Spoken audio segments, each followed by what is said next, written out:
but I want you to know that I really like to get my hands dirty. Oh, Septem, I kind of like the side of you. You should bring it out more often. And by it, let's just say I meant his peanuts. Hello, and welcome to part 2 of To Eat a God Chapter 1. This time, in this Yandere biblical horror dating sim, we are covering Septem's route. In the last video, we covered both the updated common route and also Nulla's route as well, so if you guys want to check that out, I will put the link in the description box below. But for now, we are focusing on our blonde, scary, control freak Septem. Let's get started. Right, so we are now back here. So this is where we can choose who we want to go with. Last time we chose Nulla, this time we are going to choose Septem. Well, you did well. Now comes the hard part. If you want to survive by the time the meeting begins, you must get yourself accepted as an apprentice. Otherwise, your puppet's body will be devoured. Okay, Nulla, you can seal the table now. In a matter of seconds, you stop seeing the redhead and Nulla, leaving you only with Septem at the table. A few seconds of silence passes. You assume that you should take the lead and start the conversation. If not, you fear that he will get bored and eat you. I mean, eat me in what way? I mean, he could eat me in a certain way and I'd be pretty okay with it. And you can't last that long standing like an idiot under Septem's judging gaze, which is a little scary. You should think about it a little before making a decision. Wait until he speaks. You don't want to risk moving any muscles, breathing, or speaking. Something in his eyes tells you that you should be careful. So now it seems like a staring contest because of how intense Septem's eyes are on you. First one to blink loses. 30 seconds pass when neither of you blinks, and you're already at the limit. Shit, if you keep this up, you're gonna lose. And mama, don't make losers. 20 more seconds pass, you know because you're counting them, and yet Septem doesn't blink or say anything. What a shame. You accept your defeat blinking urgently, which causes Septem to laugh. You can sit now. You sit across from Septem who smiles at you, pleased that you listen to him without much complaint. When you settle on the chair, you realize, well, you're not sure what to do or say. So you have 3 options. Wait for him to break the ice, beg for your life, or start yapping. We're gonna wait for him to break the ice first, and then we'll do the other ones in like other endings. You think it's the safest thing to do. Wait for him to start the conversation. Having seen that Septem has serious control problems, you consider it to be the best option. Although, you can't think of what to say anyways, so you accept your fate, whatever it may be. I'll get straight to the point. I know a puppet when I see one. You have the same eyes as him, and I can see that their will tends to override your commands. You don't have complete control. You hope for the worst, that he guts you or breaks a bone, but nothing happens. Septem is just watching you. His eyes are gorgeous. Oh, fear not. Mother does not have access to a sealed place, so she won't punish you. Although his words are intended to calm you down, the effect they have on you is quite the opposite. The level of synchronization they have is not at 100%. You two are not feeling the same and your reactions tend to contradict each other. If you had complete control, you could interact with the sword however you want, a total immersion, not limited like the one you're experiencing behind that screen. I'm sure Nulla has already found out, so we must act quickly. I can help you. You will follow my commands if you want to survive. When Nulla takes out the seal, don't move. Accept or decline. I feel like declining first, which he probably is just going to kill us, and then we can go back and accept. You feel a pressure in your body, and you assume it's Nulla. Suddenly, they appear in the position they were before. Nulla is standing on one side of the table and the others are sitting. Nulla looks disappointed while asking you how it went and quickly understands that they haven't taken you on as an apprentice. He shakes his head slowly as he looks at you. It's not long before the sound of trumpets is heard at the entrance to the dining room. The other symbols arrive and everything becomes chaos where time and space mix. Wait, I haven't seen the other symbols in the other route, preventing you from fully understanding what is happening. But you're sure of one thing, and that is they are tearing you apart little by little. For some strange reason, you can't help but feel it. You're not allowed to leave this world until the last piece of your body is devoured. Fingers, arms, legs and feet are torn from your body, and then your organs. It hurts, but you can't scream. It burns, but you can't cry. Then your eyes stop seeing, and all you can do is listen and breathe hard. You hear laughter and conversations that you can't understand. No, I'm so tiny. When it's over, the only thing you feel is how Nulla touches your broken soul. You can try again if you want. Bad end. Devoured by symbols. Oh, damn it. Well, we died. Yay! So this time, let's accept his proposal. You accept in the hopes that you can stay alive. You will do whatever it takes to live. You earn a smile from Septem upon hearing your response. Nulla must be about to remove the seal. You nod your head. Not even 3 seconds pass when you feel a strange pressure on your body. You assume it must be Nulla. Nulla and the redhead materialize right where you saw them last. Nulla standing on one side of the table and the redhead sitting next to Septem, as if they had always been there. Septem looks at Nulla with a long face, and noticing this, he speaks faster than normal. I don't see that you like the gift very much. You could give it to me, and I'll tell Mother to exchange it for another one. He sounds anxious. It seems it's not of the highest quality. Unum thinks the same. I guess the others will think the same too. Nulla begins to approach you, aiming to take your arm, his eyes on your figure at all times. There's no need. It will go with me to my domain. Talk to Mother to bring another gift. I doubt it will take more than 5 minutes. Sorry, but I cannot tarnish Mother's name with such a mediocre offering. Nulla grabs your arm tightly and tries to talk to you. Play along with me. It's not safe. But Septem stops him by striking Nulla from behind. Wait, what? Son of a... Oh no! Hey, hang on a second. I thought Septem was hot and all, but now he's hurt Nulla, who is like my ultimate wife. In the blink of an eye, Septem breaks Nulla's chest. I won't let you ruin it. And with disdain, he pushes the black-haired man's body to the side, causing him to fall with a thump. Nulla lies on the ground, coughing up blood. I said, I'll take them with me. Unum urgently gets up from the table, but decides not to approach them. Wow, Septem, we are in public. If anyone were to see you, shut your mouth. Nulla, you can tell the others I'll be busy. You can't move because of the terror you're feeling right now. It seems accepting Septem wasn't the best idea, but in a way you'd thank the gods that Septem's wrath is not focused on you. Although you feel a little bad that it was Nulla. I feel terrible. That's my husband. Septem turns around so he can see you face to face, and without explaining anything, he touches your forehead delicately, and you start to see blurry. You suddenly stop hearing Nulla's labored breathing and the ambient noise of the dining room, and then it gives way to total darkness. You wake up with the feeling of falling, and then you realize you're in a warm, spacious bed. The first thing your eyes see is the huge window that is located on the other side of the bed. You assume it's daytime because of the light coming in, but it's strange since you can't see anything except the strong light outside the window. Suddenly, what happened comes to mind and you hurriedly look for any trace of Septem. There's no one in the room with you. I'm gonna investigate the room. You get out of bed with difficulty. The room is disgustingly spacious, with an atmosphere that reminds you of a hospital. All white, without traces of any other range of colors. Nothing found here evokes any sense of belonging or trace of personality. It's weird. I see you've already woken up. It is time for breakfast. Why do you look so loving and happy? Septem is near the window with his hands behind his back. You have no idea where it appeared, and it gives you goosebumps. It seems you take more time than necessary to answer him, because Septem grimaces, irritated. Did you hear me? You nod. Okay, let's go. Oh my god, I didn't realize his fingertips were black. That's one of my favorite character design traits. Oh, I might love you a little more now. Septem puts his hands together, and the place begins to change. The bed in the room transforms into a dining room with the same color palette. You fall into a chair, in front of a table that already has plates and food served. Oh, he's so cute. The hands have actually just done it for me. I'm very easy. Septem also lies seated in front of you.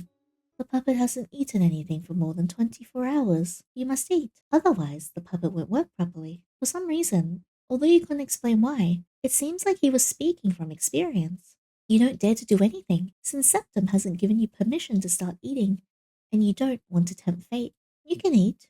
God, this man really is a control freak, isn't he? While eating, you realize something strange, and that is, Septem now does not have that voice that resonates both in your head and in your body. That somewhat unstable and at the same time inorganic voice. It's normal now. You don't think it's a good idea to ask him. It might be disrespectful to talk and ask about that kind of thing.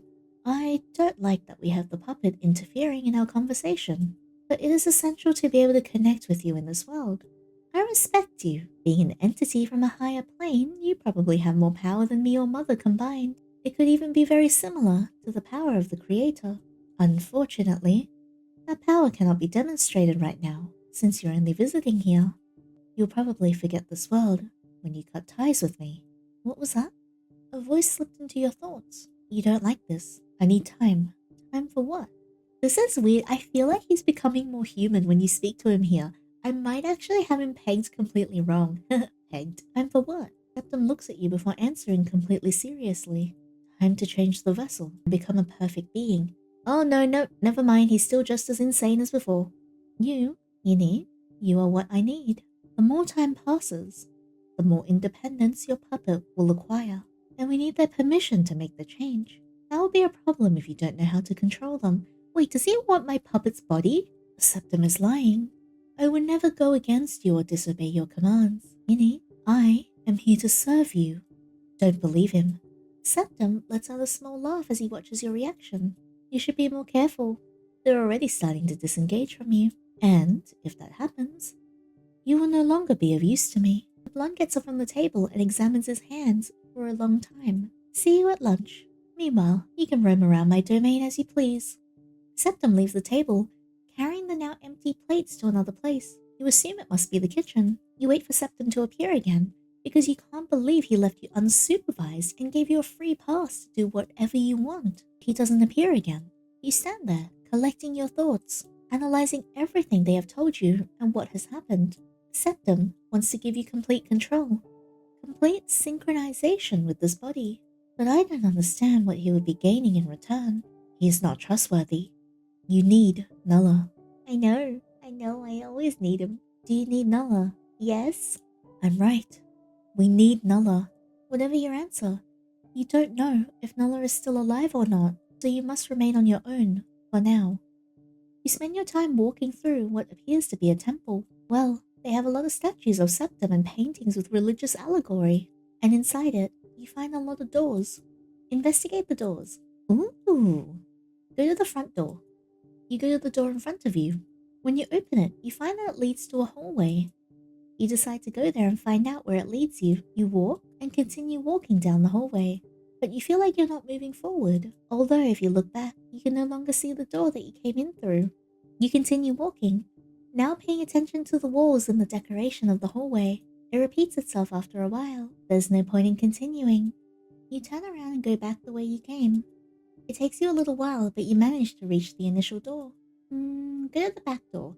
You go to the door behind, which is guarded by two statues with the figure of Septem. You wait for the door to be closed, but incredibly, it's not. When you open the door, you realize that it is darker than it really should be. It's not because you're a coward, but you're not going to go in there. I want to go in there. Go to the door on the left. You go to the door that is to the left of the altar. It's locked, and you need a key. Find the key. There must be something to open the door. Maybe up to the second floor? You're going to the second floor. You search the whole place because at first glance there is nothing interesting. In one of the drawers, you find a key and several documents that seem important. You put the key in your pocket, but the documents, however, are written in a language you can't understand. Well, go back to the door on the left and let's unlock it. Use the key. Maybe the key you found on the second door can be used to open this door. When using it, the lock clicks. Yay! It's open. Inside, you find a room very similar to the one you woke up in today. The only difference is that there's someone lying there. Oh, he's so cute. Oh, when he's sleeping, he's just completely not insane and not cruel and mean, and he almost looks like a sweet, soft little cat.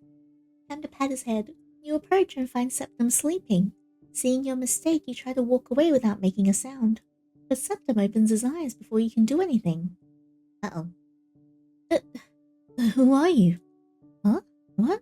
Doesn't he remember you? Septem quickly gets out of bed to place both hands on your mouth. Don't say his name. You try to shake his hands off, but it's useless. We're not in his presence, so please do not summon him. He's seeing that you have calmed down a little and releases his grip, slowly uncovering your mouth. Where did you find the key? So this isn't Septem, he just looks like him. He's cute though. Septem, you're much nicer when you're friendly and not unhinged. Answer. On the second floor, hidden in the drawers there. Oh, wait a moment. He comes closer to look at you carefully. He looks you straight in the eyes, and it seems like what he sees takes his breath away. This is clearly not Septem. There's something different about him. You're also being controlled by a higher being. Pardon? They're using you like a puppet. It can't be. The entity that is not Septem takes a few steps back, dejected by the situation. It's the first time someone is inside the temple. The entity that has Septem's body sits on the bed and motions for you to do the same. Oh, he's so cute. He looks so nervous. Noticing that he doesn't seem to be a threat, you sit down, just to know what's going on. It's strange to see Septem's face with that expression. It even seems cute to you. It's very cute. Man, Septem must look good when he's whimpering. You can't help but look openly at his cute face. At this, he seems to get more nervous. A giggle escapes you accidentally. It's so funny. You're cute. Do you come here often? He wants to look imposing, but it doesn't work. If he really was Septem, he wouldn't be hesitating like he is now. You're cute. You just met me and that's the first thing you can think of to say. You're strange. I think I understand now. He wants to have the entity that is controlling you. Me? Man, I'm a hot commodity, aren't I? Sooner or later, he would replace me. Can I ask you a favor? You nod, mostly because you want to know what he'll ask of you. He has some documents in the Void Room. They must be the document on my birth with my name. Please, look for it. I will give you freedom if you do, and you can escape from him. Escape from Septem? It sounds like a good offer. Yes, I want to go back to Nulla. I want Smooch Wife. The entity begins to cough as if choking. You must go. Without another word, he stands up and pushes you out the room. You stare at the room for a long time. You knock a few times, but there's no response. Well, let's go to the back door and see if we can find anything then. Well, back in the void. It's not because you're a coward, but you're not going to go in there. Oh, so we can't actually open up the door. Boo. Alright, well, all that's left to do is to wait until lunch then. You wait for hours to pass. You doze, thinking about what happened with Nulla and why Septem knows about you, but you can't seem to find an answer to either. Time passes quickly enough to surprise you with Septem's arrival at the altar. You wait for him to speak. It's time for lunch. You're tempted to ask why he put so much emphasis on having to share his time with you. If he's worrying about you eating, then there's no need to sit down and eat with you. You suspect it will be like this your entire stay in this place. Is he lonely? Again, Septem teleports you to the dining room, where they're once again greeted by the dishes already on the table. Septem waits for you to start eating before he does. He doesn't seem very willing to have a conversation, but you can't help but think there's something strange about his attitude. His aura is not the same as the one he had inside that room. His behavior is totally different. Here, it shows a confident mask, but there, a completely opposite one. Well, I have a death wish, so I'm gonna ask why he has a different attitude. Oh? What do you mean? You explain to him what happened in the altar room. The more you explain the situation to him, which strangely he doesn't seem to remember, Septem's face turns red and with a serious expression.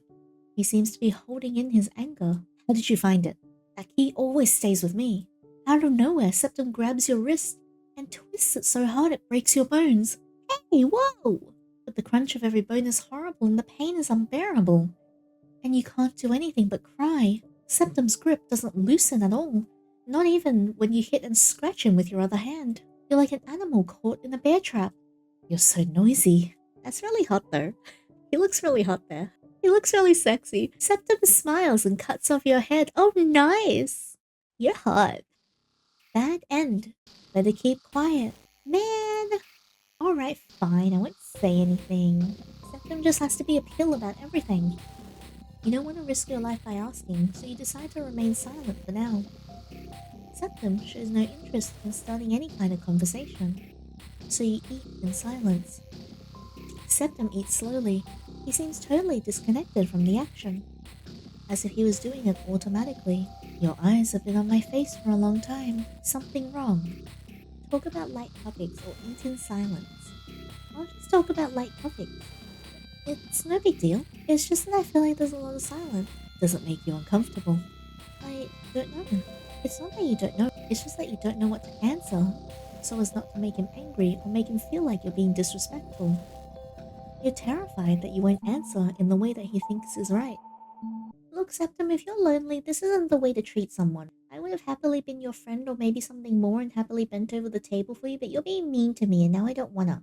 Yeah, no, that's a lie. I'd still bend over. Don't worry. You have complete freedom to talk to me as you please, as long as it's you, Yinny, not the puppet. I am here to serve you. Serve me? Ask questions. What happened to Nulla? Septem looks at you with a small smile. He's fine. Nothing he can't stand. Oh, that's good. At least my wife's okay. pierced his chest. It was nothing serious, just a little warning. To kill him would take more than just that. A shame. What do you want? Septem looks at you with a serious face. Don't be so anxious. We'll talk about it later. Who is Mother? Septem sighs. Mother is the garden itself. She is in charge of holding everything together. We are her source of energy. How do you know about the bond that me and Yinny have? Septem furrows his eyebrows before answering. Me and Yinny. Who is me? Yinny, I will be clear. The next time I see that puppet detaching itself from you, I won't hesitate to break it. I don't need another one with a conscience of his own. I have enough with It doesn't matter. Raphael? That's the person that the girl in Nulla's date was looking for. Because she ran up to us and asked, have you seen Raphael? That's interesting. After all, Mother can make another vessel. Stop asking.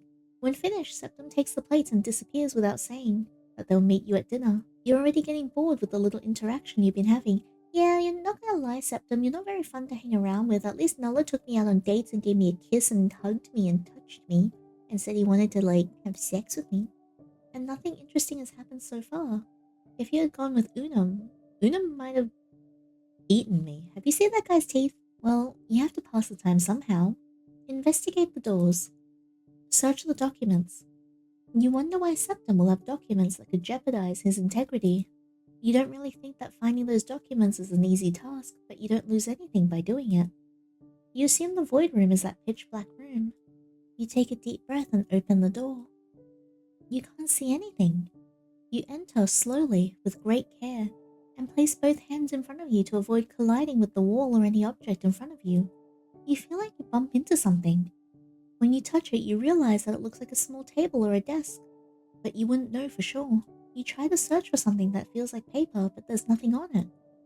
You search and search, but there is nothing. That is, until you feel something like a box. Septem is so killing us for this. It doesn't open. It seems to have a lock.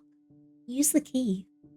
You look in your clothes for the key, praying to the gods that it also works for the box. It's a little difficult for you to put in the lock, but when you do it, click, it's been opened. You reach in and take out a bunch of papers, and you grab all of them. Find something to kill Septem with, or find Septem. I think this one, because I think this one, it means we're looking for the other Septem. I'm going to try this one. You walk directly to the temple and find the door near the altar. You use the key. You open the door and there he is, sleeping. Aww. You decide to wake him up. Hello. It's good to see you again. You have the documents. What's with that expression? I feel like I've trusted the wrong person. Yes. You show him all the sheets you've taken out of the room. Some you can read, but others you can't. They appear to be documents and birth records from various entities, almost like classification cards. Entities with names and ID-type photos. Why does Septem need this? You both look through the documents slowly. As you pass document after document, one catches your attention. Please don't let it be Nulla's. The photograph of the entity next to you appears. On the side of the document, his name appears. Raphael. Is that your... He puts both hands on his neck while having a pained expression. Wait, so he is Raphael? What's his significance then? While he hasn't fully responded, you know he has confirmed it to you. That's his name. As he can, he signals to you that you should get out of here. You have to say it. When he offers you the deal, it's when he's vulnerable. With that, he slams the door in your face. Find something to kill Septem. You look everywhere, and you find a knife. Am I actually gonna kill Septem? I want to find out more about him. Why does he have a man that looks exactly like him locked in his room? Wait for Septem. Time passes quickly, and this time you witness Septem materialize before the temple altar. Hi, Septem. Would you like to have freaky altar sex? By now you've gotten used to it, so you don't get startled. It's time for dinner. Are we gonna follow this routine every day? Yinny, were you the one who asked that question? Lie to cover up the puppet. Tell the truth. Use the knife. See, I feel like if we tell the truth, he's just gonna kill us. And then if we lie... Yeah, you know what? And then if we lie to cover it, he might kill us anyway. Let's see. And if we use the knife, I wonder what happens there. Use the knife. You search through your clothes for the knife you found, and before you can even take out the knife, Septem stops you with his hand while clicking his tongue. Hi. You're up so close. You want a kiss? He looks disappointed. I didn't think you were so naive. That's hot. Septem takes the knife from your hands, and he smiles. Oh my god. The last thing you see is how Septem sticks the knife into your body. Holy shit! I was not expecting that expression at all. Actually, it looks kind of scary. Taking your life away. Bad end. You can't kill a god with a knife. Alright, let's tell the truth. No. I see. I'll have to do something about this. Although, seeing as you still have the ability to make a decision that goes against the puppet's wishes, the penalty will not be fatal. Septem smiles eerily. Yeah, that's pretty scary, alright. Well, don't worry. It won't hurt you, Yinny. This will just teach that puppet to respect your wishes. Septem forbids you to move with just a snap of his fingers, and as he smiles, he begins to approach you. His angelic face is an antithesis to the aura he transmits. Hi, Septem, you're awfully close, but this time I don't think you're here for a kiss. One of his hands rests on your jaw, gently taking it and then squeezing hard between your cheeks, causing your mouth to open automatically. Hey, yo, whoa! Man! Out of respect for you, Yinny, I won't do it in such a crude way. I mean, I really don't mind crude. Do you want me to get on my knees or something? I can. But I want you to know that I really like to get my hands dirty. Oh, Septem, I kind of like the side of you. It's hot. You should bring it out more often. And by it, let's just say I meant his peanuts. Septem places his eyes on your mouth for a moment, and when you blink, you feel your mouth filled with a hot liquid, and a stinging pain arises where your tongue should be. It hurts and burns at the same time. Every second that passes is agonizing, not only because of the pain, but also because you don't understand what is happening and why it's happening. Nor can you move to inspect what the liquid that emanates from your mouth is and does not let out. When you try to talk, something doesn't respond. Something is missing, and it's not your voice. Because you can scream, but you can't modulate words. Hey, whoa! Hang on a second. When I offered you my tongue when I opened my mouth, I thought we were going to use it for something else, not whatever this is. Oh, I think you've already realized. I don't see the point of having a language that commands itself and speaks without the permission of its owner. But how will I schlorp it now, huh? How am I gonna give you a soul-sucking schloppy, huh? Cause there's nothing to schlop and schlorp anymore. Oh no. No, Yinny, don't worry. I know that I broke a part of your toy, but don't worry about that. Soon you will leave this piece of meat to exchange it for me. Plus, you can still make decisions. Look, I really want you to understand what's happening and why you're vital to the garden's recovery. Hey man, I'm just disappointed you ripped my tongue out. I haven't even shown you that thing I can do with the underside of your, And I wouldn't want to leave out vital information for your decision making when the container change begins. I will implant my memories into the puppets to make it simple. Septem places his left hand on your forehead. You can skip the information below if you're not interested. I think you have something to do with that. Nulla once talked about it. The skip button. I think that's his name. Oh, you're breaking the fourth wall as well? In the beginning, everything was darkness, nothingness itself. I'm actually curious to see, what if we read this through and see what happens, but if we actually use the skip button, does something else happen? Like, is there something in the code that causes something different? Because he specifically pointed it out, so I'm actually quite curious, so we'll find out after this. When the creator arrived, there was a light, and that was where my existence began. Although having light, it allowed us to see shadows. It was there that we realized the existence of Nulla, he who had been in this place before my existence, and the creator's arrival in the garden, waiting. Oh, poor Nulla, he must have been so lonely. Well, lonely no more. I am here every single night to hold you and kiss you and something fandangle your whim-wham. Nulla and the creator were talking for a long time. Not being someone with knowledge of anything did not understand, but I'm sure of one thing, and that is Nulla seemed to not respect the creator. He treated them as an equal, raising his voice and even putting his dirty hands on them.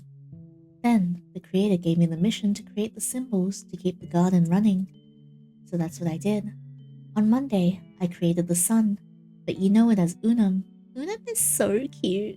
Tuesday was the firmament and the stars, Due. On Wednesday, the earth and the plants were created, Tria. Tria's hot AF, hey yo! On Thursday, the moon was created. Hator was just as bright as the sun at first. It's a shame the fight Unum started. Oh my god, Unum looks hot. I'm actually really excited to play Unum's rat. I think he's like mega unhinged and I'm really keen for it. Before putting order, everything was chaos. If only I could have intervened. Maybe Hator would still have her 4 eyes. By taking away 2 of her eyes, the moon stopped shining and now rises when the sun sets. On Friday, all creatures were created, and a symbol was set up to represent them, Kinke. Isn't Kinke the one that is like insane and really violent? Oh, she's pretty. And finally on Saturday, my dear Sextem was born along with humanity. Sunday was a day of rest, and I was there all day watching the garden work, but I did not have a physical body to experience everything I had created, and for a long time, I was like this. Until Sexton told me about transfusing my essence into a human. But to do this, I had to leave my existence and start living as a human, so I did. I instantly realized my mistake. When humans are conceived, they are given a soul that is distributed by the garden or mother, making the transfusion result in a mixture of the human soul and the essence of the deity that makes it, so this body is not completely mine. Oh, is that why Raphael's in the room? God, this lore is so good. I guess you're wondering why I need you. I no longer have control of the garden. Oh? And after the creator vanished, the garden began to wither. The first sign was the disappearance of the children of Septem, the human who gave us genuine devotion. In the chaos, Nulla reappeared and filled me in on everything about our world and the creator. Then he taught me the existence of the other worlds abandoned by the creator in a state equal to ours. But the difference is that they had humans, so we implanted ourselves in their culture, and we consumed their devotion directly, every last Sunday of the month. But with you here, it would not be necessary to continue with this if we join together in the transfusion. You will grant the authority to manipulate the garden to No, at our whim. We can save the world, and prevent Nulla from destroying everything. But I don't want to prevent Nulla. I love my husband and I want to help him. Look, no one of the symbols knows the sad truth, that we are nothing more than a world that pretends to be organic. All they know is that our world is dying. To you it may seem like a game, but for me and my people, it is our home. Okay, this is really interesting. I had initially thought that Septem was a cold, unfeeling monster. It's really cool to hear his machinations and motives and everything. Even though everything is a lie, I want them to live in the best conditions for the garden to return to what it once was. He's actually very interesting to me now. I love finding out more about him. Honestly, making him a lot more likable. I want to do everything possible to avoid the inevitable. Now that you know, do you accept the deal? Nulla wants to destroy everything. But is accepting Septem's deal the right thing to do? He doesn't seem as bad as you first thought. Maybe he's just a bit misguided. Maybe he's just a bit misunderstood. After all, he does what he believes is right, always following etiquette and rules because that's all he knows. Hey, I have talked about how scary lawful good alignment is and how much I don't like it. There's a reason lawful good is bad, because he straight up hurts people because the rules allow him to do so. But on the other hand, reject and summon Raphael, accept or decline. Yeah, let's reject and summon Raphael first, then we'll accept, then we'll decline. You cannot call upon his name. Impossible to do it without your tongue, so you only have 2 options. No! So we're gonna have to go back and make sure that our tongue doesn't get cut out, and then we can invoke Raphael. Accept. You accept by nodding your head. You can no longer speak due to the lack of your tongue, although it doesn't hurt as much anymore. Septem extends his hand to you and you take it firmly. You feel like electricity is running through your body. And Septem's smile grows bigger with each passing second. I'll start with the preparations. Oh my god, and that's where Act 1 ends if we choose that. So let's go back and decline. And then we're going to try and make sure our tongue doesn't get cut out. Decline. Septem doesn't hesitate for a single second to make your head explode. See, this is why you're not my favorite. This is why I like Nulla. I do one wrong thing, you rip my tongue out, preventing me from ever doing good with my mouth ever again, I do another thing wrong, you rip my head off, you cut my arm off, you do all sorts of horrible things, and you wonder why you have no friends. Bad end. Damn it! Alright, let's lie. Yes. The idea is that the puppets can obtain energy to function properly. Both mine and yours. Do you have a puppet? Something like that. Septem begins to approach you. His angelic face is an antithesis to the aura he transmits. Look, I really want you to understand what's happening and why you're vital to the garden's recovery. And I wouldn't want to leave out vital information for your decision making when the container change begins. I will implant my memory into the puppet to make it simple. Okay. Alright, you can skip the information below if you're not interested. Alright, cool. Alright, let's try this. Okay, so I don't think the skip actually does anything. However, this time, we still have our tongue, so we're gonna reject him and summon Raphael. You prepare to say his name, praying to every kind deity that this works. If not, Septem will kill you. I want an audience with Raphael. Septem falls to the ground, as if an invisible weight fell on top of him as he pronounces his counterpart's name, and you stay there waiting for another reaction. Oh no, there's a cliffhanger! I want to see what happens with Raphael so badly! Damn it! Aww.